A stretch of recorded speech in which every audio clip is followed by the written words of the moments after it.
de los temas más comentados esta semana ha sido el de la fiscal Carol Morga, la fiscal de Higüey, que estaba transitando sin placa cuando fue detenida por la policía y su posterior arresto en medio de un forcejeo con los llamados a ser agentes del orden. Evidentemente hubo faltas de las dos partes en este hecho.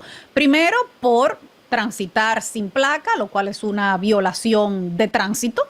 Y segundo, el exceso de los policías que no pudieron manejar la situación. Después de que esto ocurrió, fue detenida la dotación completa que estuvo involucrada en el arresto de la fiscal y además se anunció que iba a haber una investigación justamente de por qué la fiscal andaba en un vehículo sin placa en estas condiciones. Pero es evidente la falta de entrenamiento y la falta también de protocolos dentro del Ministerio Público en Higüey. Lo primero que hay que decir es que es injustificable que la autoridad que está para hacer cumplir la ley viole la ley. Entonces es una violación flagrante a la ley que un representante del Ministerio Público anda en un vehículo sin placa. Es una práctica que no es de ahora, ¿eh? Sí, e incluso utilizar los vehículos incautados. Sí, pero hasta los incautados en claro, operativos de delitos. Exactamente. Entonces, esa práctica no se debería repetir jamás. Porque el último que debería violar la ley es el encargado de perseguir las violaciones a la ley. Eso no debería suceder jamás. El Ministerio Público no recibe todos los recursos que necesita para hacer su formidable trabajo, pero hay que buscar otra manera de resolverlo. Que tomen taxi, yo no sé, pero no andar en vehículos sin placa. Según la justificación que ellos dieron, la Asociación de Fiscales, cuando elevó su queja por el trato que recibió la fiscal Carol Morla, era que ella venía de realizar unos allanamientos, sí, y que los fiscales no quieren ir en sus vehículos con sus placas a los allanamientos porque, sobre todo cuando tienen que ver con temas de narcotráfico, crimen organizado, para que después no los ubiquen. Pero de todas formas, para eso es que hay vehículos oficiales del Ministerio Público.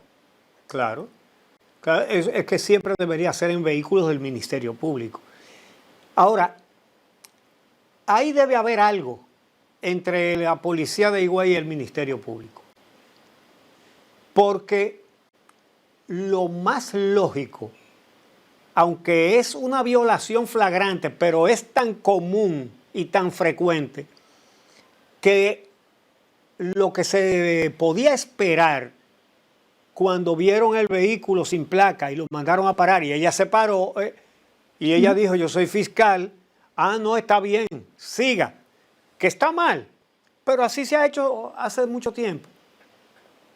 La excepción fue este caso, que entonces ella tuvo que ir al destacamento. Su comportamiento no fue el mejor tampoco, ¿eh? No, claro que no.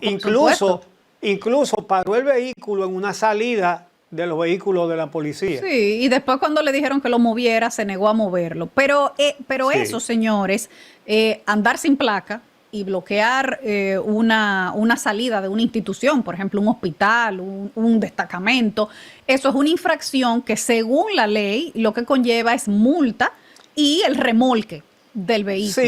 Sí, pero en este caso fue una actitud que le echó leña al fuego.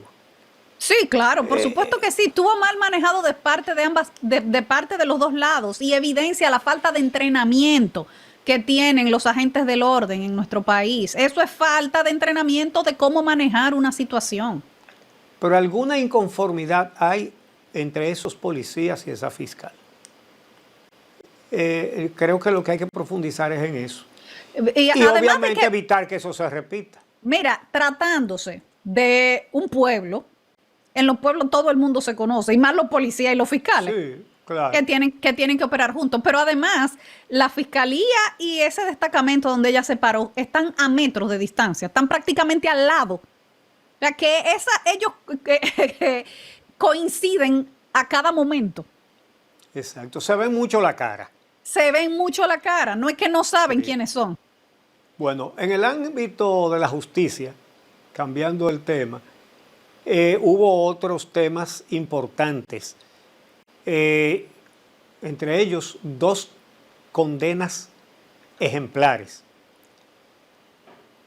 8 años después del asesinato de la abogada Paola Languasco, asesinato horrendo, los jueces del primer tribunal colegiado de Santiago condenaron a 20 años de prisión a Ambiorix Nepomuceno Rodríguez y a 20 también a sus 2 cómplices por torturarla, asesinarla y ocultar su cadáver. Mucha gente pensó que los iban a condenar a 30. Fue una sorpresa que fuera a 20. Ahora, el único que dijo una vez que 20 años no era nada fue Gardel, porque no estaba en la cárcel, ¿verdad? 20 años presos son 20 años. Como cómplices de Ambiorix Nepomuceno fueron condenados Cristino Antonio Mármol y Lariel Alejandro Pichardo Marte.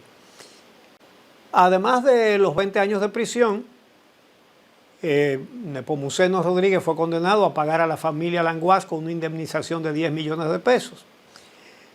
Ella salió de su casa en Puerto Plata, para quienes no tengan fresca la memoria, porque esto fue hace tiempo.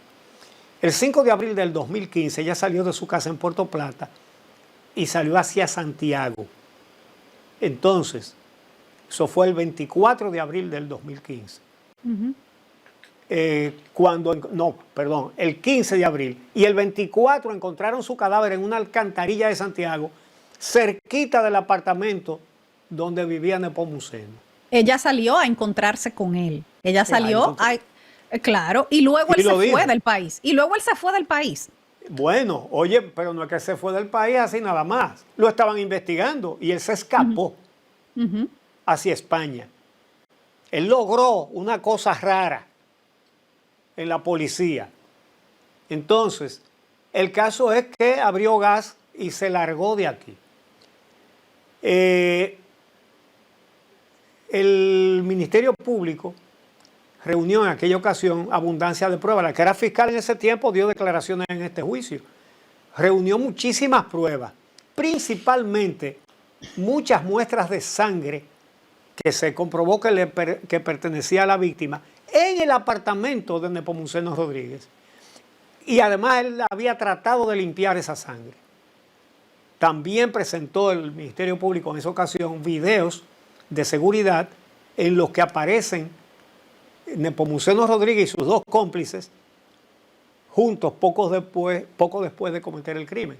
Entonces, a pesar de que lo estaban investigando en el 2015, él escapó, llegó a España. En España, luego cayó preso por tráfico de drogas. Lo sometieron y lo condenaron a 3 años de prisión. Y estando preso en España, se las ingenió para convencer a la autoridad de que le dieran un permiso para salir de la cárcel con el pretexto de visitar a un pariente enfermo, y se desapareció. Pero la Europol lo capturó en Alemania. Entonces, lo mandaron a España. En España tuvo que cumplir la sentencia de 3 años de prisión por tráfico de drogas. Y cuando terminó de cumplir esos 3 años, entonces España lo extraditó a la República Dominicana en noviembre de 2019. Miren cuánta vuelta dio ese caso. Entonces, del 19 acá, el proceso duró 4 años más. Y el lunes lo sentenciaron a 20 años junto con su cómplice. Lo grande es que cuando le cantaron los 20 años, él dijo que esa era una sentencia injusta. No. Incluso dijo, nunca le he puesto la mano a una mujer. Bueno, a mí me parece un cuchillo sí se lo puso. A mí me parece injusta también, debieron ser 30, no 20. Exacto. Pero mira, hubo otra sentencia de un caso también que escandalizó al país, que fue el caso de tortura y barbarie del joven David de los Santos, muerto en un destacamento policial. El Tribunal Colegiado del Distrito Nacional condenó a 3 civiles, esos eran los que estaban en la celda con él, a 30 años y 2 policías a 15 años de prisión justamente por el asesinato de David de los Santos, detenido en ese destacamento. Los policías que fueron condenados son un segundo teniente, Germán García, el cabo Alfonso Decenas Hernández, y los absueltos fueron el capitán Domingo Alberto Rodríguez y el raso Manuel González. Los civiles que fueron condenados a 30 años, Santiago Mateo Victoriano, Michael Pérez Ramos y Giancarlos Martínez Peña.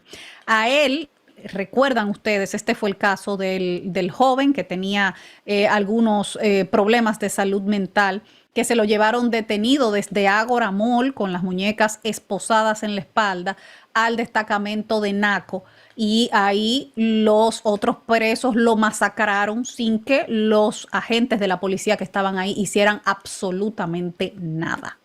Bueno, en el ámbito de la justicia, el Ministerio Público arrestó a la falsa neurocientífica Elizabeth Silverio por ejercer la medicina con títulos falsos. La jueza Kenya Romero emitió la orden de arresto y llamó a los padres de los menores con condición especial, que eran atendidos en el centro Coglan, que lo dirigía a ella, a querellarse contra esta falsa neurocientífica. Al menos los padres de 4 de los niños presentaron ya querella. Ahora, su abogado dice que a ella la condenaron, o la arrestaron, mejor dicho, por ser negra y fea. Pero venga acá. Y el color de la piel faculta a nadie para hacerse pasar por neurocientífico. No, y hacer diagnósticos de autismo. Tú sabes lo grande que es darle ese diagnóstico a un padre y usted no estar autorizado, capacitado para eso. La verdad es que eso es querer como retorcer mucho las cosas. No, sí. No es por negra. No es por negra, no es por el color de su piel. Es porque se hizo pasar por neurocientífica y estaba tratando a una cantidad de niños en un centro dirigido por ella. Y mira, en otro tema judicial, el abogado Carlos Salcedo, quien representaba a Alexis Medina Sánchez, el hermano del expresidente, en el caso de la operación Antipulpo, le renunció como su abogado y dijo que lo ha hecho porque no han cumplido con los compromisos de pago que tenían que hacerle. Vamos a escuchar a Carlos Salcedo. La defensa ha quedado en este sentido en gran medida no satisfecha con los pagos que se habían acordado y evidentemente que eso entraña una reorganización de parte de él de la defensa. Yo me retiro, sin embargo, si en esta semana él resuelve esas situaciones pendientes y pacta con nosotros lo relativo al fondo y se satisfacen las obligaciones inmediatas relativas a mi asistencia como abogado, con muchísimo gusto yo lo asistiré. Bueno, por ese motivo, el tribunal aplazó la audiencia y le dio 5 días a Alexis Medina Sánchez para que informe si continuará con el mismo abogado o contratará a otro. De lo contrario, se le asignará un defensor público. La verdad es que esos juicios son ralentizados por este tipo de cosas. Es de esperar que sea definitiva la renuncia del abogado, un abogado muy reconocido como Carlos Salcedo, porque también hay imputados que buscan la manera de incidentar cosas para que el tiempo vaya pasando, porque la justicia tiene plazos fatales cuando tiene que haber una decisión. Entonces, una estrategia para un culpable, la estrategia ideal es ralentizar, que sea lento, para que no se llegue hasta el final. Entonces, así hubo otros casos esta semana de una que dijo que se enfermó, pero estaba en el Palacio de Justicia, en la cárcel del Palacio de Justicia, y no asistió. De uno de esos casos también contra la corrupción. Y por eso es que se justifica la prisión preventiva. Porque cuando están en prisión preventiva tienen prisa por salir. Una vez en su casa, ya ahí no hay tanta prisa. Y resulta que la justicia tiene que actuar oportunamente. Vamos a hacer una pausa y regresamos con el tema de Haití, la República Dominicana, Canadá y la OEA.